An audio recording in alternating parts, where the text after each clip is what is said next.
કમોસમી વરસાદ આવતાની સાથે જ તંત્રની પોલ ખુલી ગઈ છે અને સુરેન્દ્રનગરના લીંબડીમાં હાલ જ એક રેલવે સ્ટેશનનું રીડેવલપમેન્ટનું કામ થયું હતું અને આટલું જ નહીં 10.55 કરોડના ખર્ચે આ રેલવે સ્ટેશનને રીડેવલપ કરવામાં આવ્યું હતું.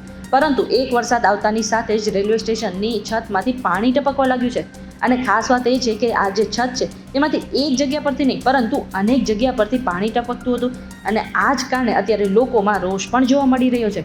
તો બીજી તરફ સાબરકાંઠાના હિંમતનગરમાં પણ કરોડોના ખર્ચે જે બ્રિજ બનાવ્યો હતો એમાં પણ એક જ વરસાદમાં પાણી ભરાવા લાગ્યું છે. હિંમતનગર મહેસાણા ઈડર બાયપાસ રોડ બનાવવામાં આવ્યો હતો અને જે તાજેતરમાં કરોડોના ખર્ચે આ નદી પર જે 4 લેન બ્રિજ બનાવ્યો હતો ને એ જગ્યા પર અત્યારે પાણી ભરાવા લાગ્યું છે અને આ જઈને લોકો તંત્રની કામગીરી પર સવાલ પણ ઉઠાવી રહ્યા છે. તો બીજી તરફ મહેસાણામાં તંત્રએ એક સારું કામ પણ કર્યું છે અને પાણી પહેલા જ પાળ બાંધી લીધી હતી. અંડરપાસમાં પાણી ભરાય એ પહેલા જ ત્યાં બહાર બેરિકેડ મૂકી દેવામાં આવ્યા હતા અને આના જ કારણે રસ્તો પણ બંધ કરી દેવામાં આવ્યો હતો અને લોકોને ચેતવી પણ દીધા હતા. જો કે તંત્રના કામની લોકો વાહવાહી પણ કરી રહ્યા છે. ત્યારે બધી જ બાબતે તમે તંત્રને શું કહેવા માંગો છો કમેન્ટ કરીને જરૂરથી જણાવી દેજો.